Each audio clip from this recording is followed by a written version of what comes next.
இன்னைக்கு நம்ம நாட்டினுடைய முன்னாள் ஜனாதிபதி மிசைல் மேன் ஆஃப் இந்தியா மரியாதைக்குரிய அப்துல் கலாம் ஐயா அவர்களுடைய நினைவு நாள். அவர் சொன்ன ஒரு கதையத்தான் நான் உங்களுக்கு சொல்ல போறேன். ஒரு காலேஜ்ல பேசி முடிச்சுட்டு ஸ்டூடெண்ட்ஸ் கிட்ட பேசிட்டு இருக்கும்போது ஒரு ஸ்டூடெண்ட் எந்திரிச்சு நின்று ஐயா கிட்ட கேட்கிறாரு, கனவு காணுங்கள் அப்படின்னு நீங்க சொல்றீங்க, ஆனா அந்த கனவுக்கு மேல எனக்கு நிறைய பிரச்சனைகள் இருக்கு, இவ்வளோ பிரச்சனையும் தாண்டி என்னோட கனவை எப்படி நனவாக்குறது அப்படின்னு கேட்கிறாரு. அதுக்கு அழகான ஒரு கதை மூலமாக அப்துல் கலாம் ஐயா அவருக்கு பதில் சொல்றார். ஒரு காடு இருக்கு, அந்த காட்டுல நிறைய பறவைகள் இருக்கும். இந்த பறவைகள் எல்லாம் டே டைம்ல போய் இறை தேடி சாயந்தரமான தன்னுடைய குஞ்சுகளுக்கு கொண்டு வந்து கொடுக்கும். அதே மாதிரி ஒரு நாள் பறவைகள்லாம் இறை தேட போயிருக்கு. அப்ப நல்ல மழை பெய்யுது. அந்த மழையை தாங்க முடியாம ஒரு சில பறவைகள் பக்கத்துல இருக்கிற மரங்கள்ல அடைக்கலம் தேடிடுது.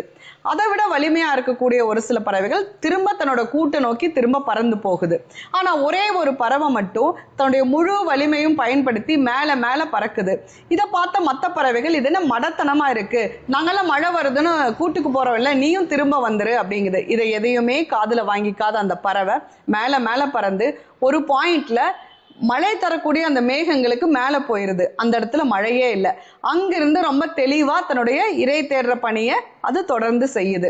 இந்த மாதிரி தான் நமக்கு வாழ்க்கையில பிரச்சனைகளும், எவ்வளவு பிரச்சனைகள் இருந்தாலும் அதையெல்லாம் தாங்கிக்கிட்டு நாம கொண்ட குறிக்கோள் லட்சியத்துல குறிப்பாக இருக்க வேண்டும்.